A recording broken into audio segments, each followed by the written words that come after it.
Ready to muck? Peace. So I'm back out here on the Cougar, trying to get some things buttoned up on it. I got to put spark plugs in it. Spark plugs, I'm sure a lot of you done spark plugs. I just want to talk about spark plugs for just a minute. So really, when you buy a spark plug, you can buy hotter plugs, colder plugs, blah, blah, blah, blah. Unless you're really dealing with a high performance motor and you're really trying to get that last 1/10 of a second out of it. I'm not gonna say plugs don't matter, but you know, you can kind of stick with the basics and go, this is what my engine calls for, this is what I'm gonna run. You could step a little colder if you wanted to. That would be more if you're running a little more timing or something like that. But what I really want to talk about is plug gap. So I've got my gapping tool. So this is wires. I just really want to make sure that all these are about the same. So I think I've talked about this before, but in college I had a professor tell me that your plug gap, basically you want that top electrode even. You just want it flat, because if you bend it down, so let's say this is my electrode coming up out of my plug, this is my pin on my plug, right? If you bend it down so you're angled like this, you're gonna get a spark from here to here, right? Here to here, boom, boom. That's where your spark's gonna go, boom. Well, you're not utilizing that plug to its potential if it's straight, because that's how that plug was designed. That plug was designed with the intention of that electrode being straight. You know, so it comes up from the side and then sticks out and it's level, okay? So if you expand that gap and you make that gap too big, that spark is gonna jump to the closest spot, wherever that spot's at. So his theory, and the theory I've used for years, is you just make it level and you let the plug do what the plug's supposed to do. So this particular plug looks like, to me, it's closed up just a little bit. So I'm going to try to open it some, and there we go. That's about all she took. She was at about 35, which is pretty normal. That's a normal plug setting, 35. Now she's at about 40. So, you know, I didn't open it up a bunch, but a little bit. And 40 is also a good plug number. So, you know, 45 won't go, 40 goes. So she's about 40. And I don't know if you saw that or not, but this little tool here, on all your spark plugs, you're supposed to use it and you grab a hold of this guy. Okay, that one wasn't big enough. So you grab a hold of this guy and you just kind of lean it back. And when you angle it back, then that opens your gap. You don't need to be, you know, trying to push on the electrode here and all that stuff. It's easy peasy. So that's all I'm gonna tell you about spark plugs. If you got any questions, feel free. If you don't agree with me, cool. But yeah, I'm gonna make all these dudes level. I'm gonna put them in the engine and get that done. I'm hoping I can put the pulley bolts in and start trying to figure out this radiator. So I think I've got everything I need now to try to make this dude run. So we'll see how we get moving and get going, and we'll give you an extreme close-up of this plug so you can see level.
right, spark plugs in the Cougar. You've seen that.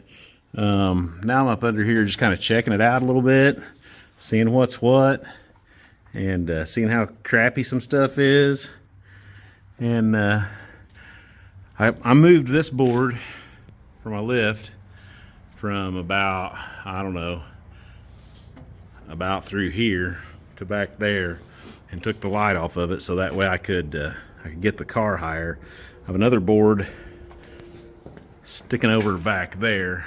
I don't know if you can see it right there, that I need to cut off. But to say this dude is crusty and rusty is kind of an understatement. See that? Look at that. That's nice right there. You have to do some cutting and some patching a little bit. I don't think we're gonna go crazy with it, but we'll get some PURR 15 on it. I mean, look at this. This is like the back of the front seat. We'll have to put a metal patch over top of that. We're not trying to make a show car out of it. We're just trying to make it drivable. This is a little crazy, this seam. It's like somebody put a quarter on it at one time, or maybe they just filled it all with crap. I don't know. But the inner fender's not horrible. Of course, this is a side that has this, you know, inch of putty on it.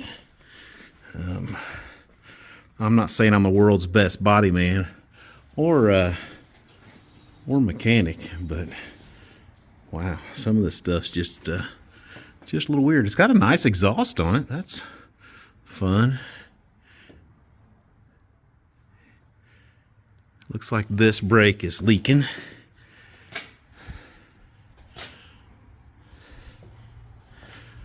And of course you got this hole here.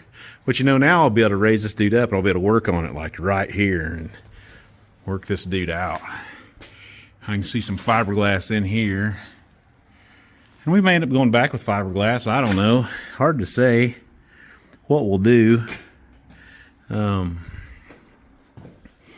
yeah, there we go.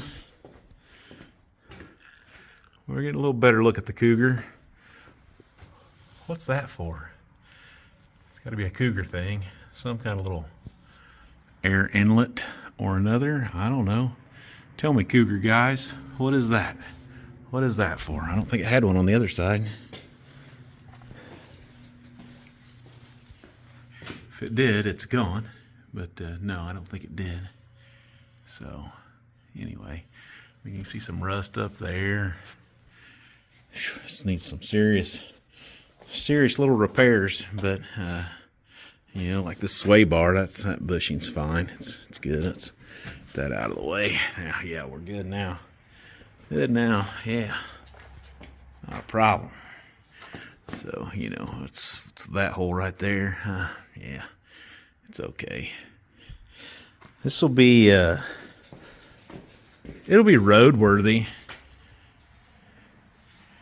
And it'll look good flying down the road, but it's not going to be a show car. So, anyway, that's the underneath of the Cougar.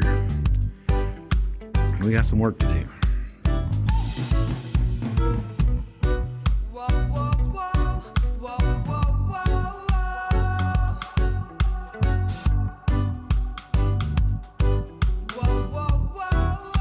So the transmission lines, we had them up here above the motor mount, and they actually go right here below the starter, and they fit a lot better like that. They're coming out about where they're supposed to be. The bad news is the transmission doesn't have one of its fittings in it, so I can't mount the other one up.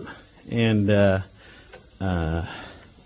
fitting is I think in the passenger seat of the car, because in the other day, to make the post haste exodus of the Cougar from the bay so I could put the lift in, we just threw everything in the car. So, but yeah, so the lines were running up here, and they fit a lot better coming down here. Now they're getting about where they're supposed to be. I think that's how they're supposed to go. Could be wrong. but they look better. So when they look better, you go with it. So, all right, that's about as good as I can make you see. But so I had to put this fitting in right here, and then I had to torque this line a little to get it to line up, because you don't want to force these in. You want them to kind of screw in by finger pretty well. I mean, like you would with any bolt. But yeah, there's the other one. And they run right here underneath the starter, over top of your linkage, over top of your cross member, and down through. And then they're hanging right here, looking like good little boys. So yeah, let's get this dude on the ground and start looking at the radiator. All right, so there are those guys. Now, one thing I know I've got to do, I've got to relocate this guy. So I've got enough wiring where I can flip him. I've got one screw already out of him. I got to take this other screw out, and then I'm just going to mount him over here so he's out of the way of the radiator, because the radiator's wider than this hole. Okay, so what I'm going to do is space that radiator out from here, so it'll be about flush with this. I contemplated cutting this off, but I think I'm just going to space it out some, and it's got an electric fan on it. It'll draw. I think it'll be fine. And I've got nothing to hit up here, so I think it'll be okay. And the only thing I got to worry about, the training lines will still go on, but I think they will. I think it'll be all right. We'll find out together. All right, so I got the radiator kind of mounted in. I mean, he's just sitting there, but I got hoses on him and all that. There's no water in the system.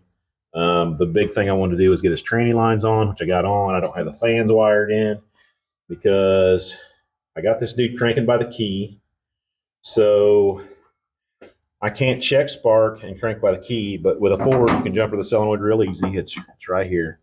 You just take that one and crank it over, and they make nice little doodads to do that with, and I don't have one, so I'll crank it over with a screwdriver. But what I'm going to do is I'm going to take and be checking for fire. So I'm going to turn the key on. I'm going to see if I got voltage here. If I have voltage here, then that's fire. That's voltage to my coil. So then I'm going to insert my spark checker into the top of the coil. Boop. I'll hook the other end to the spark plug or ground, whichever one I want. I'll hook it to the wire, just because that kind of checks the system a little better. But anyway, so, and I'll set this dude on like 30,000 volts, because it ought to jump 30,000 volts easy enough. If it don't, I'll keep backing down and see where it's at. You start getting around 20,000 volts, then you start getting a weaker spark. If this was an old system, I would go ahead and check it at the coil and a plug wire. But since everything's new, I'm just going to check it at the coil right now and assume I'm getting everything through the cap and rotor as I should, because you know, everything's new. But that's not always the case. So if I start putting a little gas in this dude and it doesn't fire off fairly quick of some form or another, then I will check spark at my plug wires. But so I'm going to check, make sure I got spark there. If I got spark there, power and spark, then I will be taking the air cleaner off. I will fill the carburetor with fuel via the vent hole, and I don't have the fuel pump hooked up. It's just hanging down here, and I'll see if she'll fire off, and we'll go from there. So, and if she will, then I'll see about maybe hooking it to a gas can and running there, because I'm not ready to hook it to the tank, because I need to flush the tank, I feel like, and see what's going on there.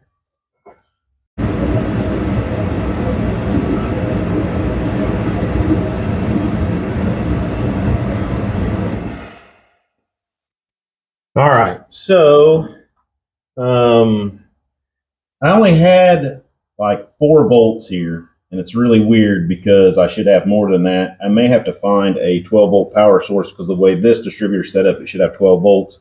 Originally, this would have been a points, and they would have done a resistor in it to drop the voltage down to like 6 or 8. Generally, it's around 8, but which would still probably make this dude run. But anyway, it was fluctuating, wasn't looking right. So I got this wire tied in now. This is hooked directly to my battery, so I'm hot wiring it.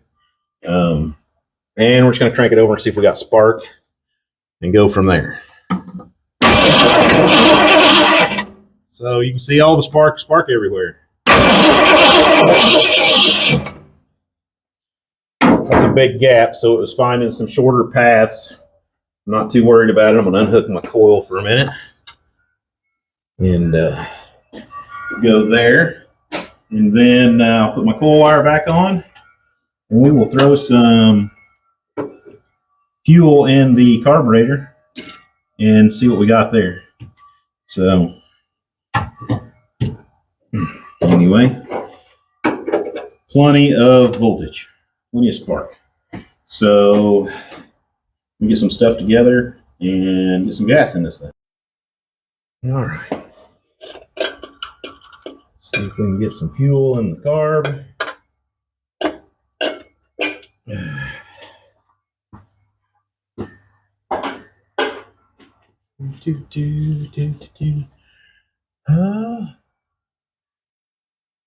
I think these are the vents on this guy. Oh, I got a big open vacuum port right there I need to do something about. Huh. About that. That looks good. Let's see here.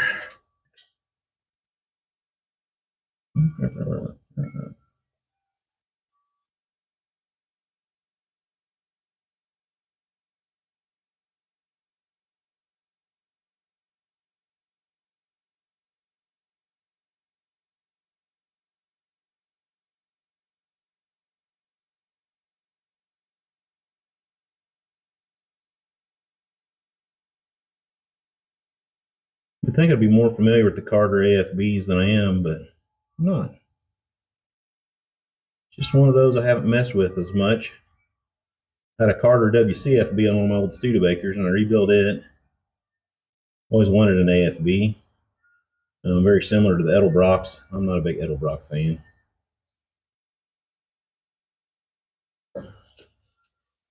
Maybe they could change my mind. I don't know. I'd say enough of it splash down in there. I can splash a little more. Backfires, it should be good. Should be real good. All right. So let's hook the coil wire up. Oh, I want to hook you there. There. All right.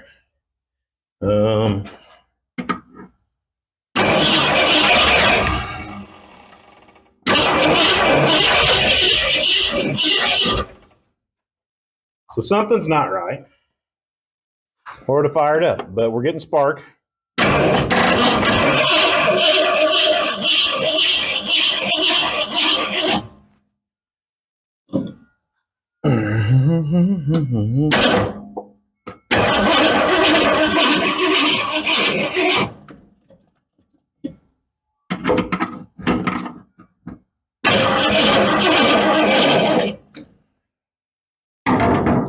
Get a battery charger on that battery. A little more down it there. Let's do it backfire again.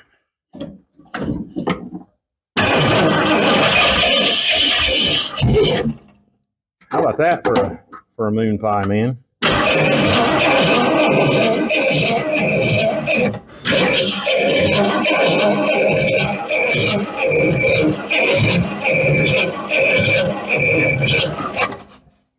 I think she sucked all the fire down. She wasn't drinking it fast enough.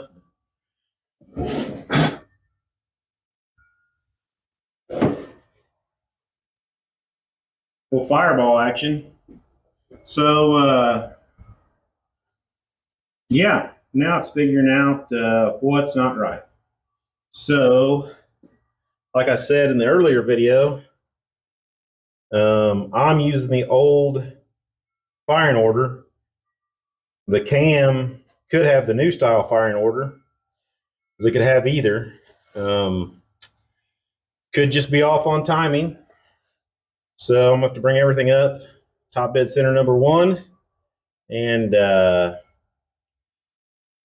from there. So anyway, she fires. Not quite right yet, but she fires. So we're getting there, little by little. Okay, so my big battery charger's down in the barn, so I can start the van all winter. So this guy's just been a display, hanging on my wall for years. A buddy of mine's dad had this set up just like this, hanging on his garage wall. He passed away, and I'm like, man, I'd like to have that. So they gave it to me because I helped him clean stuff up and, you know, helped with all kinds of crap. But anyway, so I hooked it up and got the little meter out. All my meters need batteries. This is horrible, but anyway, it's charging. So it's doing its little thing. It's not a fast charger by no means, but hey, you know, I think it's more of a trickle charger, and this is like the original little, what do they call the little chargers you plug in, the little battery tenders? Yeah, so anyway, kind of cool. It works.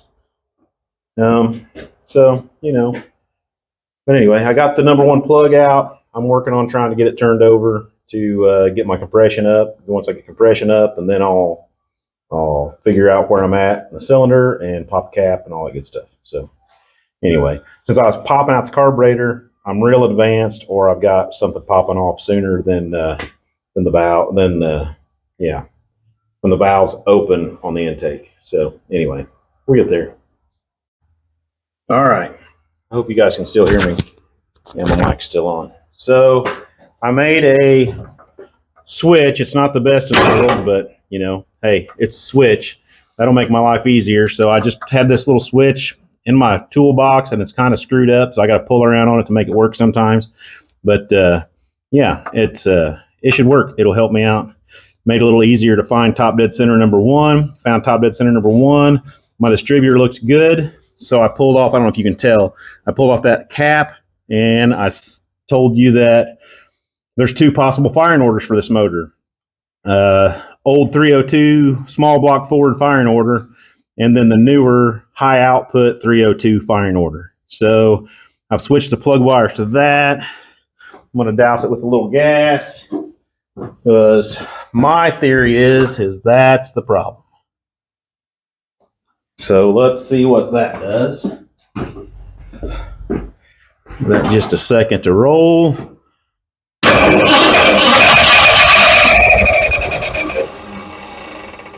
I think we got it. I seen some weird sparks down here on the.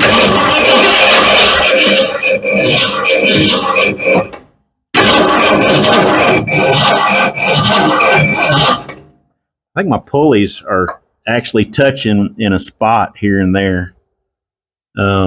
We had some trouble with these pulleys. We've had a lot of trouble with the pulleys, but anyway, it fired. That's outstanding. Let my little battery charger do some work here, and I'm going to unhook the coil and unhook my little starter mechanism, and I'm just going to let this charger charge for a while, get some more juice build up in here, and then see if we can make it fire a little better.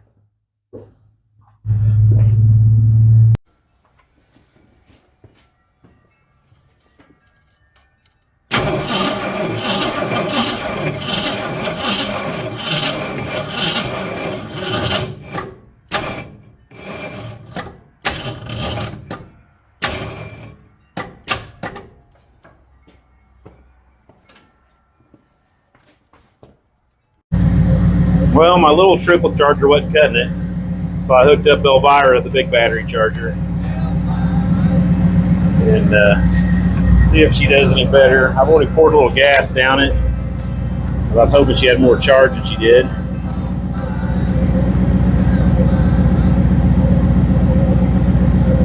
Everything hooked up. You're hooked up. You're hooked up.